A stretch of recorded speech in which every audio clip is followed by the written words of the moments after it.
TNA sports अड्डा में आप सभी का बहुत बहुत स्वागत है। और आईपीएल 2024 के पहले 17 दिन का शेड्यूल आ चुका है। हमें पहले स्पेकुलेशन थी कि जीटी जो पिछली बार मैं कहेंगे हम रनर्स अप रही थी और चैंपियन सीएसके बनी थी, उनके बीच मुकाबला होगा। लेकिन अब मुकाबला हो रहा है ग्रेटेस्ट ऑफ द ग्रेटेस्ट। अगर हम बात करें फैन बेस में तो सीएसके वर्सेस आरसीबी का मुकाबला हो रहा है। और विराट वर्सेस धोनी, मतलब पोस्टर जो बने वो पोस्टर बॉयज यही दो रहे हैं। एमएस धोनी, जिनका हम पिछली बार भी और इस बार भी मुझे लगता है वही वेव रहेगी, क्योंकि आखिरी फाइनल मतलब हम आईपीएल हर बार ही बात करते रहते हैं। तो लव, आपको क्या लग रहा है कि इस बार तो एमएस धोनी का फिर से मतलब वही वेव बनना चालू होने वाली है कि लास्ट आईपीएल है, लेकिन पहला मैच सीएसके वर्सेस आरसीबी। पहला मैच काफी बड़ा रहने वाला है क्योंकि जैसा कि हम सभी जानते हैं, कोहली और धोनी इंडिया की ब्रांड ऑफ क्रिकेट को रिप्रेजेंट करते हैं। तो कहीं ना कहीं बहुत बड़ा मैच होने वाला है। और हर बार हमको लगता है कि लास्ट आईपीएल है ये धोनी का, मगर लास्ट टाइम जिस तरीके से उन्होंने कहा था कि मैं एक और बार पुश करना चाहता हूँ, तो उस बात से कहीं ना कहीं सबने अंदाजा लगा लिया था कि अगला जो आईपीएल होगा वो लास्ट ही होगा। तो अब मेरे हिसाब से इसके बाद धोनी की फिटनेस भी कहीं ना कहीं उतना साथ हो सकता है ना दे, और ये लास्ट आईपीएल कहीं ना कहीं होने वाला है। जी। और उसमें सबसे बड़ी बात ये भी है कि लास्ट आईपीएल तो होगा ही होगा। और आरसीबी को पहला मैच खेलने को मौका मिला, मतलब बहुत टाइम बाद हुआ होगा कि आरसीबी को पहली बार मौका मिला है कि अब पहले मैच में अगर सीएसके को हरा देते हैं तो एक ब्रांड स्टेटमेंट भी दे सकते हैं कि इस बार हम जो उनका मतलब फैंस का एक नारा है इस साल कप नाम दे, तो वो जो है वो इस बार उनके लिए मतलब स्टेटमेंट पहले मैच से ही वो चालू हो जाएगी। और जो आपको अगर हम पूरा शेड्यूल दिखाएं तो कुछ इस तरीके का शेड्यूल है जिसमें काफी बड़े बड़े मुकाबले हैं। और पहले मुकाबले की बात करें तो वो है सीएसके वर्सेस आरसीबी। उसके बाद किंग्स इलेवन पंजाब और दिल्ली कैपिटल्स का मैच है। केकेआर वर्सेस सनराइजर हैदराबाद का मैच है। डबल हेडर्स काफी हैं क्योंकि 17 दिन का ही शेड्यूल आया और मैचेस आपके 21 हैं। तो उस तरीके से देखें तो 23 तारीख को आपको डबल हेडर देखने को मिलेगा जिसमें केकेआर और हैदराबाद। फिर एक और मुकाबला आप देखें तो राजस्थान रॉयल्स वर्सेस लखनऊ। और उसके बाद है गुजरात टाइटंस। पहले हफ्ते की बात अगर हम पूरी करें तो Gujarat Titans versus Mumbai Indians. ये भी एक, अगर हम दूसरा बड़ा मुकाबला देखें, राइवलरी अब इसलिए हो गई है कि हार्दिक पांड्या जो जीटी में थे वो अब चले गए मुंबई इंडियंस में। तो जीटी वर्सेस एमआई वाला मुकाबला भी मेरे को लगता है काफी दिलचस्प होगा। काफी। और रही बात आप जो कह रहे थे सीएसके और आरसीबी की, अगर आरसीबी जीत जाती है सीएसके से पहला मैच तो बहुत ही बड़ा स्टेटमेंट होगा। जिस हिसाब से आरसीबी का ऑप्शन गया है उस हिसाब से तो इतना लगता नहीं कि आरसीबी ने बहुत ज्यादा कुछ हार्डवर्क करा है अपने ऑप्शन में। कोई ऐसा बहुत ज्यादा एक्स्ट्रा ऑर्डिनरी उन्होंने बॉलर नहीं खरीदा है। हेजलवुड हटे थे, उसके बाद उनको कोई ऐसा बॉलर जाना चाहिए था पीछे, जैसे मिचेल स्टार्क हो गए। तो वैसा कोई बॉलर नहीं आया है। आप देखिए, आरसीबी ऑक्शन में हमेशा ऐसा रहता है कि आरसीबी एक दो बड़े नाम उठाती है, मगर एज अ टीम वो बहुत ज्यादा परफॉर्म नहीं कर पाती है। तो मुझे लगता नहीं कि सीएसके को हराना इतना आसान होने वाला है। बिल्कुल। और उसके साथ ही अगर हम ये चीज देखें कि एक बड़ा झटका मिल चुका है, अगर हम दूसरे मुकाबले की बात करें सीएसके और आरसीबी को हम आगे लेके जाएं और जीटी वर्सेस एमआई में, जीटी को बहुत बड़ा झटका मिला है कि आईपीएल 2024 से मोहम्मद शमी है वो बाहर हो चुके हैं। तो ये मेरे को लगता था कि एक जो कहते हैं ना वेटरन और एक्सपीरियंस बॉलर जो जीटी के पास था, जिन्होंने पिछली बार भी हमने बहुत अच्छी परफॉर्मेंस दिखाई थी, टॉप 5 विकेट टेकर्स में भी थे, तो मोहम्मद शमी का जाना जीटी के लिए मतलब धोरी मार हो गई कि एक तरफ से आपके लिए हार्दिक पांड्या चले गए और दूसरे आपके फिर अब मोहम्मद हाँ, शमी भी दो चले गए। सीनियर प्लेयर्स का जाना मतलब बहुत बड़ी बात होती है कि आपकी टीम से अचानक से दो सीनियर्स थे जो कहीं ना कहीं एक एक्सपीरियंस प्रोवाइड करते हैं। जो यंगस्टर्स होते हैं उनसे प्रेशर रिलीज करते हैं, उनको बताते हैं किस तरीके से। तो पांड्या एक बहुत बड़ा ब्लो ऑलरेडी था कि एमआई में चले गए। उसके बाद शमी जैसे एक्सपीरियंस प्लेयर जो बहुत ही अच्छे फॉर्म में नजर आते हैं वर्ल्ड कप में भी, जी। उनके जैसे बॉलर का बाहर हो जाना ये भी बड़ी बात है। अब ये देखना होगा कि दिलचस्प होगा कि शुभमन गिल किस तरीके से कैप्टनसी संभालते हैं, क्या राशिद खान उनको किस तरीके से गाइड करेंगे, किस तरीके से कैप्टनसी रहेगी जी, जीटी। क्योंकि राशिद खान को तो हमने देखा था कि जब हार्दिक पांड्या कप्तान नहीं भी थे, कुछ मैच बीच में मैच में ऐसा हुआ था कि वो इंजर्ड रहे थे तो राशिद खान ने कप्तानी की थी। तो ये एक बड़ा शौक था कि शुभमन गिल को कप्तानी मिलना। तो अब वो भी ये है कि हार्दिक पांड्या भी अगर हम देखें तो जीटी से पहले वो भी कभी कप्तान बने नहीं थे। तो जीटी तो हर बार ऐसे नए प्लेयर्स पर ट्राई करती ही है जिनके पास बहुत ज्यादा एक्सपीरियंस नहीं होता लेकिन एक प्लेयर बड़े हैं। तो शुभमन गिल के पास भी मौका है कि वो कप्तानी में कितने बड़े प्लेयर बनते हैं, क्योंकि उनका जो पिछला आईपीएल गए तो बहुत ही ज्यादा शानदार गया था। तो उस नजरिए से देखें कि अब कप्तानी का जो उनका बोझ है वो हैंडल कर पाएंगे कि नहीं कर विलियमसन पाएंगे। भी अगर रहते तो विलियमसन भी कहीं ना कहीं काफी सपोर्ट कर देंगे गिल बिल्कुल। को। तो एक हेल्पिंग हैंड रहेगा गिल के लिए। हाँ, लेकिन ओवरऑल देखे तो काफी ज्यादा मैं नहीं, मैं मतलब इम्प्रेस नहीं हूँ कि जो जीटी के पास भी मौका था, उनके पास भी बहुत ज्यादा बड़ा बजट था, जब हार्दिक पांड्या चले गए थे तो उनके पास भी जो कैप था 35 करोड़ से ऊपर का था ऑक्शन में, लेकिन उन्होंने कोई भी बड़ा प्लेयर वो भी चेस करते हुए गए लेकिन लिया नहीं। वो मिचेल स्टार्क के पीछे आशीष नेहरा काफी भागे, लेकिन आप एक ही प्लेयर को टारगेट नहीं कर सकते। उसके बाद उन्होंने स्पेंसर जॉनसन को लिया था जी, स्पेंसर जॉनसन भी बेहतरीन बॉलर हैं ऑस्ट्रेलिया लेकिन आईपीएल का एक्सपीरियंस ना होने में मैंने बहुत कम प्लेयर्स को देखा है, फॉरेन प्लेयर्स को, कि जो आते ही अडेप्ट कर लें, अगर हम बॉलर्स की बात करें तो। ये स्पेंसर जॉनसन का मैंने कई वीडियोस भी देखे, मैचेस देखे, तो उनकी बॉलिंग काफी अच्छी है, अच्छे पेस पे बॉल डालते हैं, 145 ओवर रहता है उनका पेस तो काफी अच्छा बॉलर। हमको मेरे को अब तक काफी अच्छी बॉलिंग लगी थी, और मुझे कहीं ना कहीं लगा था कि केकेआर जाए, क्योंकि केकेआर की एक फ्रेंचाइजी के लिए खेलते हैं, तो मुझे लगा केकेआर ने पहले ही अपना एक बड़ा दाव खेल दिया था, वो है स्टार के ऊपर। तो उनके पास इतना बजट ही नहीं था कि अब वो 10 करोड़ तो पहले ही जा चुके थे। स्पेंसर जॉनसन मुझे काफी स्मार्ट मूव लगा था कि आप स्टार के पीछे जाओ, और बाकी आप जीटी के देखिए, जीटी कितने प्लेयर्स के पीछे बाद में भागी, मगर उनका कहीं ना कहीं पर्स रिमेनिंग रह गया। वही मैं कह रहा हूँ कि कोई ऐसा प्लेयर अभी अगर हम जीटी की पूरी टीम भी देखें तो वो बन नहीं पा रही है उस तरीके से। तो हम दर्शकों के साथ ये वाले मैचेस तो हम डिस्कस कर चुके हैं, अब आगे के मैचेस पे भी चलते हैं। इसके बाद आरसीबी का फिर से मैच है, अगर हम बात करें तो वो है किंग्स इलेवन पंजाब से 25 मार्च को। 26 मार्च को सीएसके वर्सेस जीटी, जिसको सबने स्पेकुलेट किया था कि वो 22 मार्च को होगा, तो 4 दिन बाद आपको फिर से जो फाइनल आईपीएल 2023 का रहा था वही देखने को मिलेगा। वो 26 मार्च को है। 27 मार्च को हैदराबाद और मुंबई इंडियंस ये, और इसके बाद राजस्थान रॉयल्स का है 28 तारीख को दिल्ली कैपिटल से। और अगर हम पूरा वीकेंड जो खत्म हो रहा है वो 29 तारीख को खत्म होगा, तो उसमें last match RCB versus KKR. ये तीसरा मैं राइवलरी मैच इसलिए हो सकता है क्योंकि गौतम गंभीर है वो अब केकेआर में चले गए हैं।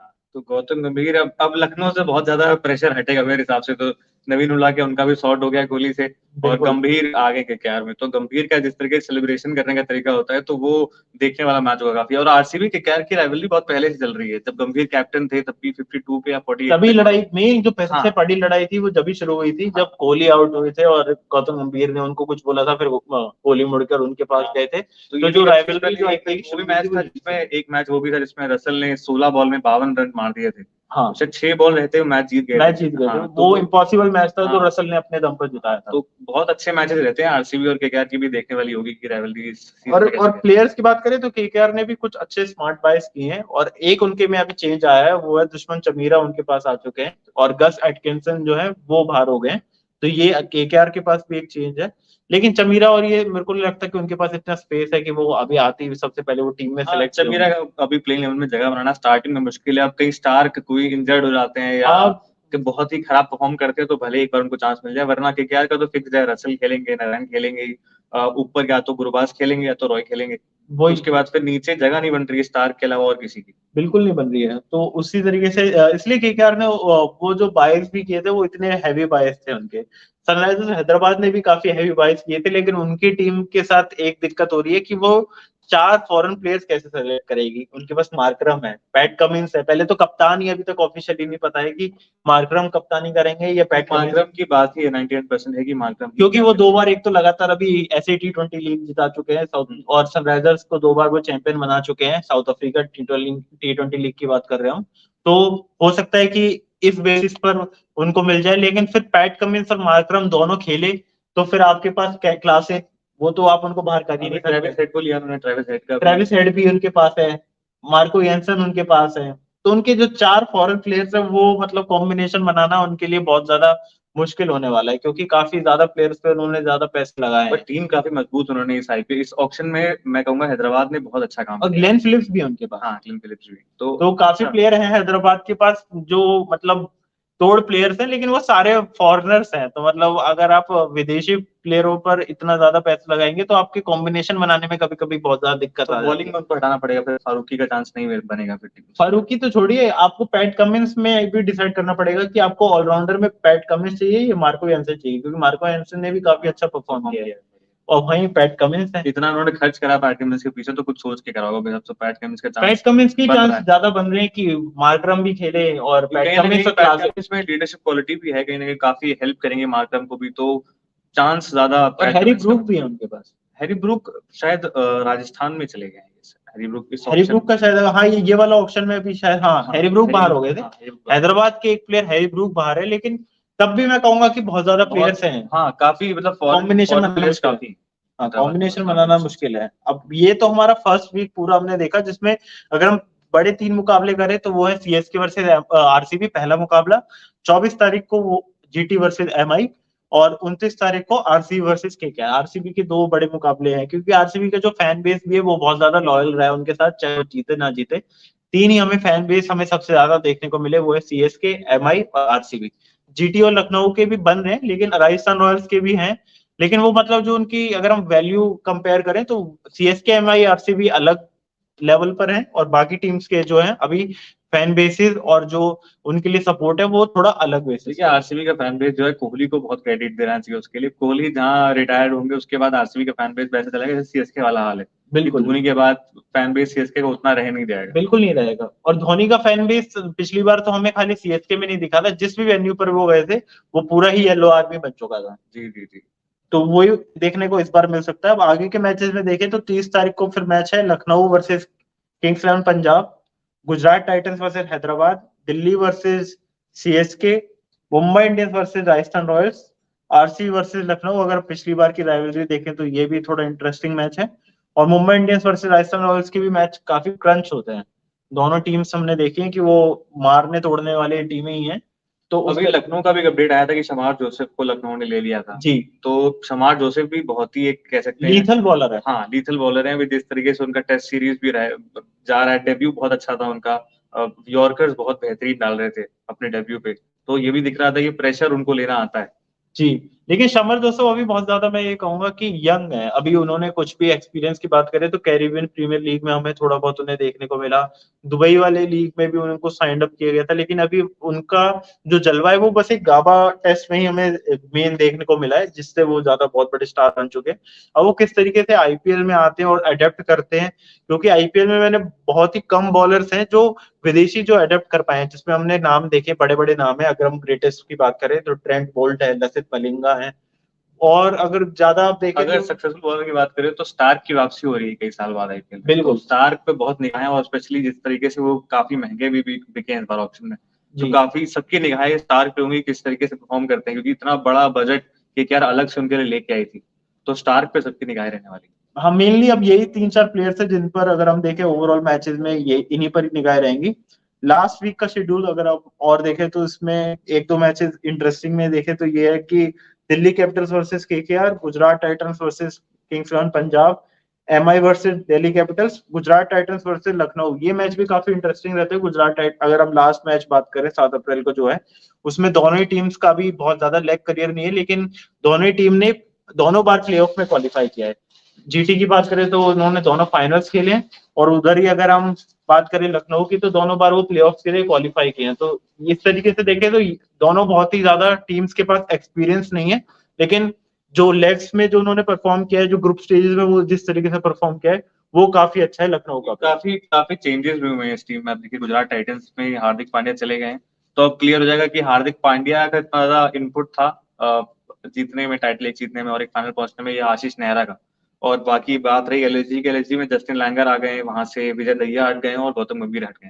तो अभी वो भी देखना इंटरेस्टिंग होगा कि एलएसजी और जीटी इतने मेजर चेंजेस के बाद किस तरीके से आईपीएल खेलती है। और लखनऊ के में भी देखें तो अब मेनली केएल राहुल का भी रोल अब ये डिपेंड करा जा रहा है कि टी20 वर्ल्ड कप के लिए अगर उनको एज अ कीपर खेलना है तो मे बी वो मिडिल ऑर्डर में आपको खेलते हुए दिखे। तो अगर लखनऊ अभी मतलब स्पेकुलेशंस ही हैं, कोई भी अभी इस पे ये नहीं कह सकता कि कहीं पे कहीं कंफर्मेशन है, लेकिन हो सकता है कि आपको क्विंटन डिकॉक ओपनिंग करते हुए दिखे और केएल राहुल जो है वो आपको मिडिल ऑर्डर में दिखे, और क्विंटन के साथ कोई और नया प्लेयर भी ओपनिंग कर सकता है। उन्होंने अंडर 19 के जो अभी हमारे ओपनर थे अर्शिन कुलकर्णी, उनको भी लिया है। और अर्शिन कुलकर्णी की बात करें तो वो ऑलराउंडर है, तो वो भी लखनऊ के लिए एक अच्छे प्लेयर बन सकते हैं। और लखनऊ ने कुछ प्लेयर्स दिए भी हैं जो नए प्लेयर्स जिनको कोई जानता नहीं था। और वो बडोनी की बात हमको सबको पता है कि उन्होंने कितना अच्छा परफॉर्म किया लखनऊ के लिए, तो लखनऊ ने भी प्लेयर्स बनाए हैं। उस तरीके से देखें तो ये पूरा ओवरऑल शेड्यूल है आईपीएल का। पहले 17 दिन की बात अभी तक क्लियर हुई है, क्योंकि उसके बाद अभी इलेक्शंस हैं तो शेड्यूल पूरा आएगा। लेकिन अभी फर्स्ट अगर हम इसको कहें कि पहला चरण, जैसे हम इलेक्शंस में बात करते थे कि पहला चरण दूसरा चरण होता था, वैसे ही अब आईपीएल शेड्यूल भी इलेक्शंस के साथ साथ हो रहा है। तो आपको अभी पहला चरण मिला है जिसमें 17 दिन में 21 मैचेस देखने को मिलेंगे, और पहला match MI CSK versus RCB वो बहुत ज्यादा बड़ा मैच है। तो उस मैच पर पूरा आपके साथ एनालिसिस भी होगी। कुछ दिनों में आपके साथ हम एक सेशन भी करने वाले हैं, greatest team of all time अगर हम देखें तो क्या बनती है, उसमें कौन कौन से प्लेयर्स हैं जिन्होंने पूरे 16 साल में आईपीएल में परफॉर्म किया है, जो होने चाहिए अगर हम 11 बनाए, तो उस पर भी आपके साथ चर्चा होगी। तो अगर आपको हमारा पूरा ये लाइव सेशन पसंद आया तो डीएनए हिंदी और डीएनए इंग्लिश के पेजेस को आप लाइक कर सकते हैं और यूट्यूब चैनल को सब्सक्राइब कर सकते हैं, और हमें कमेंट और शेयर करके बताएं कि आपको ओवरऑल ये कैसा लगा।